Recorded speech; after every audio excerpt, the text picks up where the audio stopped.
Sir, tingnan ko lang dito, sir, ah.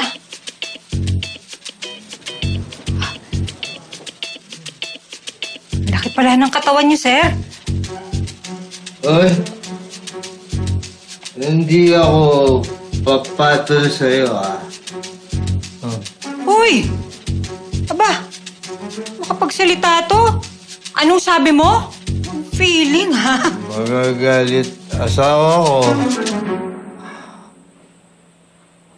Magagalit si Lara.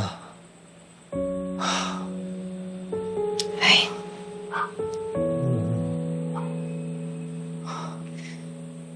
Sir, may Band-Aid ba kayo? Check ko na yung gamit niyo, sir, ah.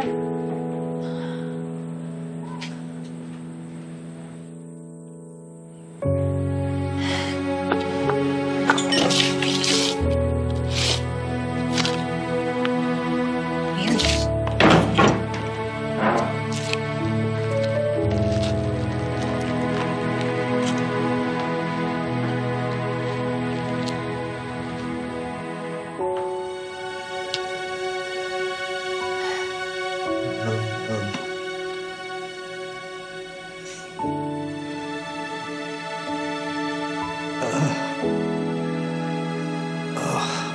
Sorry.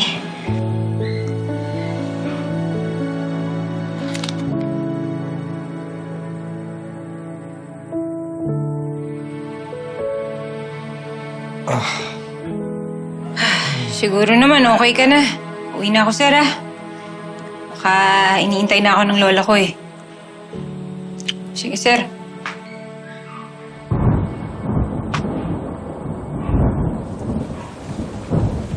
Ay. Ano ba yan? Ang lakas ng ulan. Ano naman?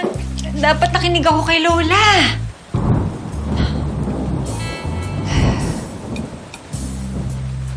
Sir, patilain ko lang ho yung ulan, ha? Baka kasi magkasakit ako, eh. Huwag kang mag-alala. Wala akong gagawin sa'yo.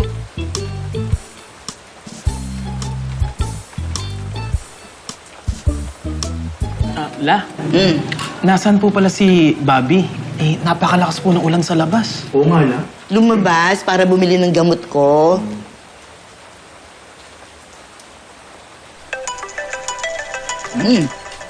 Kanin pa ako, ah. Oh, Apo, Ubusin ko na to. asan ka na? Si Bobby? La, nandito po ako kala Lieutenant Conde. Ha? Nandito po ako sa bahay nila, Lieutenant Conde. Bobby! Chika mo! Bakit? Paano nangyari? Ano ba kayo? Bobby, spill the tea. Pinuntahan ko kasi siya sa convenience store. Tapos nakita ko na lang muna sa sahig. Walang malay. Bugbog sarado. Kaya inuwi ko po muna dito. Kakainis nga eh kasi sa akin pa pinabayad lahat ng mga nasira niya doon. Mabayaran mo lahat yun, ha? Apo, sinasabi ko sa'yo, ha? Tatandaan mo. Opo, La. Mag-iingat po ako. Ay, hindi. Ayoko. Huwag ka mag-ingat. Ayoko. Gusto ko magkaroon ako ng apo. Ninang kami! Yes, ako din. Diba? Yes. Ano ba yan? Tumigil nga kayo. O sige na, La. Basta uuwi ako. Papatila lang ako ng ulan dito. Sige, La. Good night. Bye-bye. Bye-bye. Magtabo ng pauwiin si Bobby, La. Huwag na kaya. La, chika mo na! Ano nangyari? Chika mo! Ano ba yan? Hindi ako makakatulog nito. Mukhang sinuko na yung bataan!